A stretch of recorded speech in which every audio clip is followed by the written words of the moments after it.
श्री गणेशाय नमः। श्रीमद् भगवत पुराण के तृतीय स्कंद का 9वां अध्याय। ब्रह्मा जी द्वारा भगवान की स्तुति।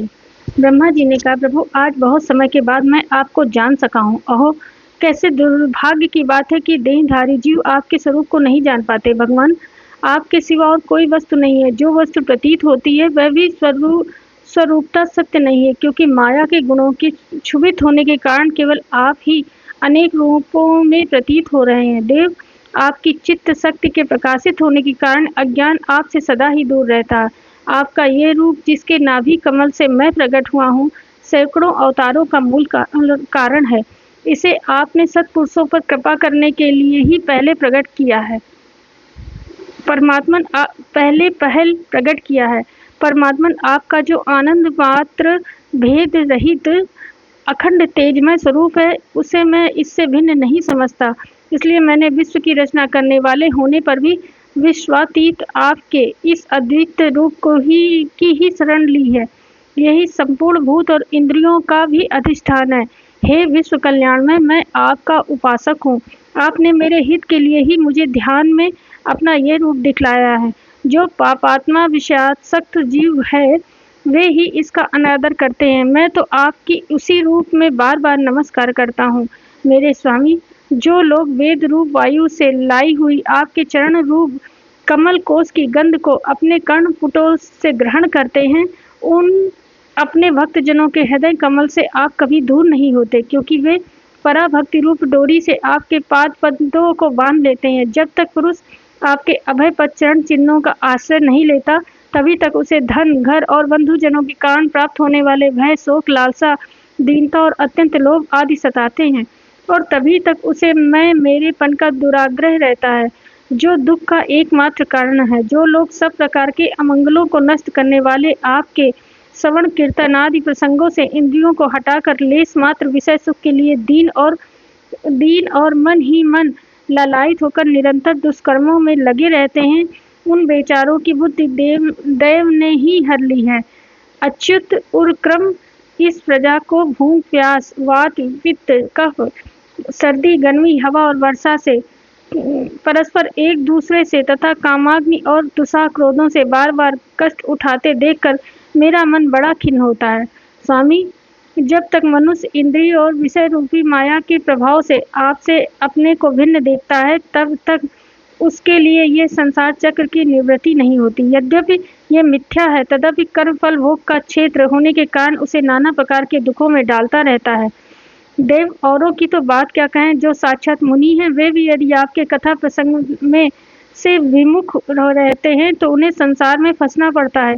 वे दिन में अनेक प्रकार के व्यापारों के कारण विक्षिप्त रहते हैं, रात में निद्रा में अचेत पड़े रहते हैं।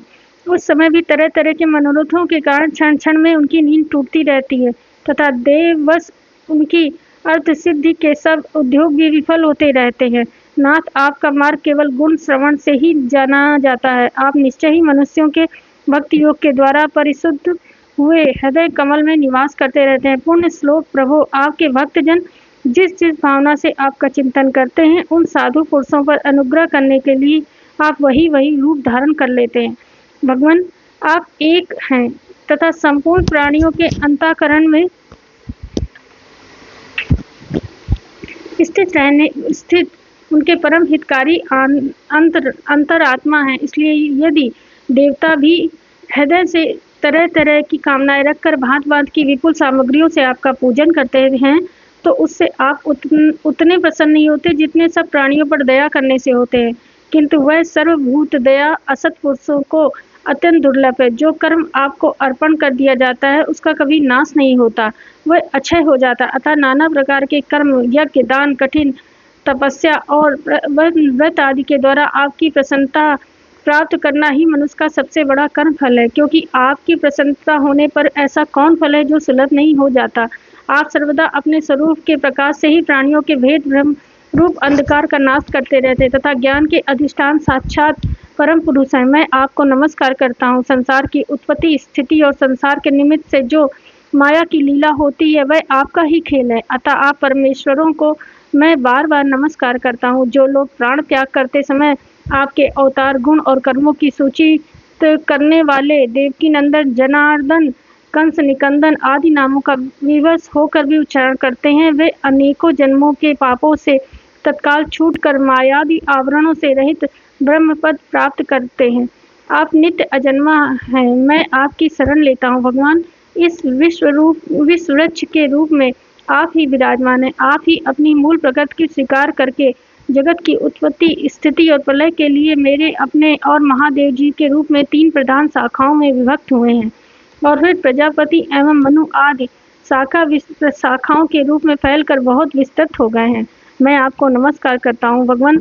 आपने अपनी आराधना को ही लोगों के लिए कल्याणकारी स्वधर्म बताया है, किंतु वे इस ओर से उदासीन रहकर सर्वदा विपरीत कर्मों में लगे रहते हैं।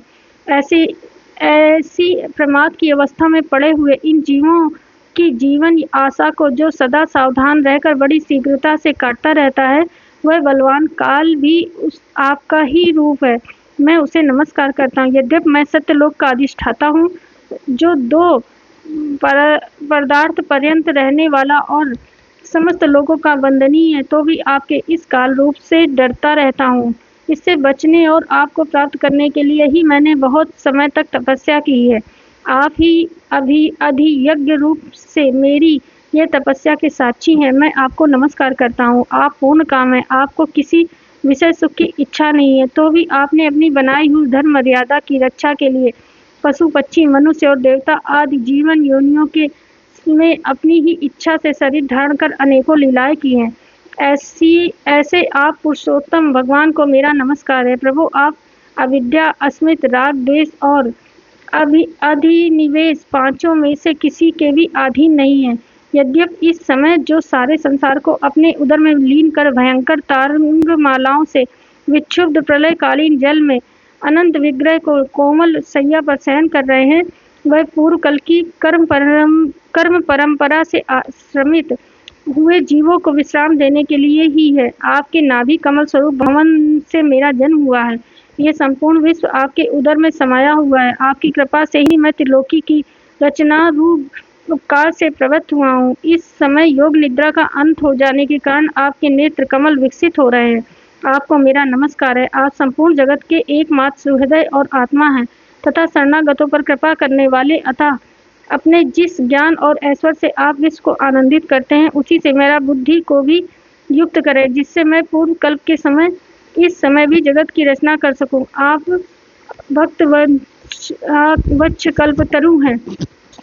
अपनी शक्ति लक्ष्मी के सहित आपको गुणातार लेकर आप जो अद्भुत कर्म करेंगे, मेरा ये जगत की रचना करने का उद्यम भी उन्हीं में से एक है। अतः इसे रचते समय आप मेरे चित्त को प्रेरित करें, शक्ति प्रदान करें, जिससे मैं सृष्टि रचना विषय तक अभिमान रूप मल से दूर रह सकूं।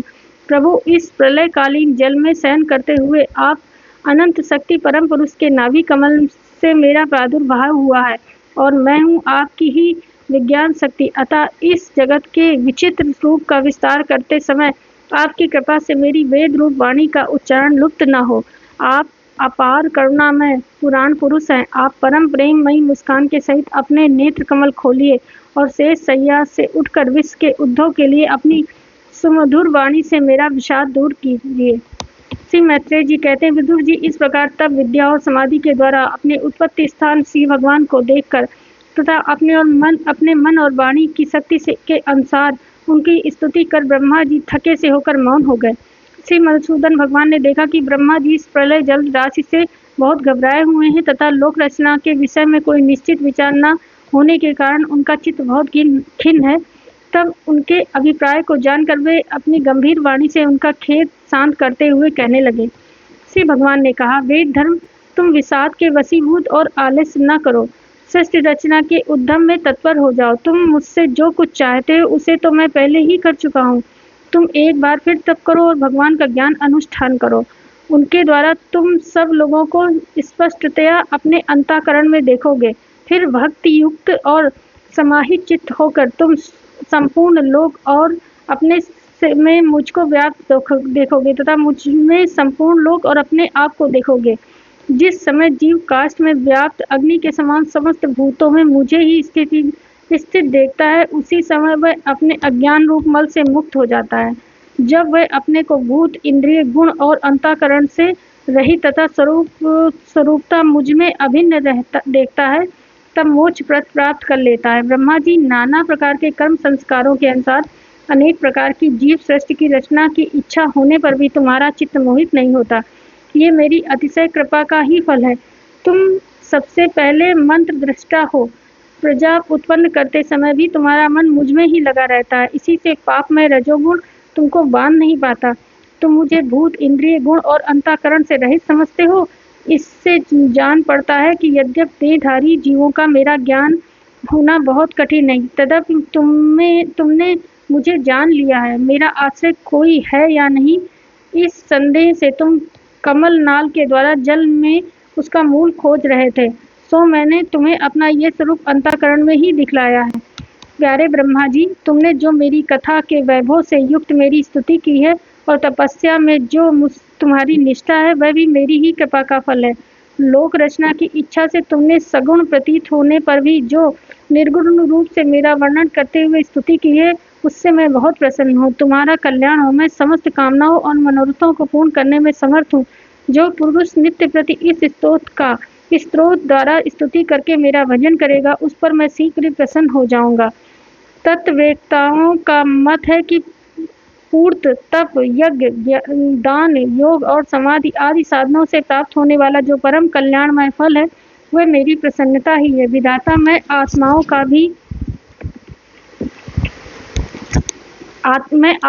भी आत्मा और स्त्री पुत्रादि प्रियों का भी प्रिय हूँ। देहादि भी मेरे ही लिए प्रिय है, अतः मुझसे ही प्रेम करना चाहते हैं। ब्रह्मा जी, त्रिलोकी को तथा जो प्रजा इस समय मुझ में लीन है, उसे तुम पूर्व कल के समान मुझसे उत्पन्न हुए अपने सर्ववेदमय स्वरूप में स्वयं ही रचो। श्री मैत्रेय जी कहते हैं, प्रकृति और पुरुष के स्वामी कमल नाभ भगवान सृष्टिकर्ता ब्रह्मा जी को इस प्रकार जगत की अभिव्यक्ति करवाकर अपने उस नारायण स्वरूप में अदृश्य हो गए। इस प्रकार 9वां अध्याय पूरा हुआ। राधे राधे।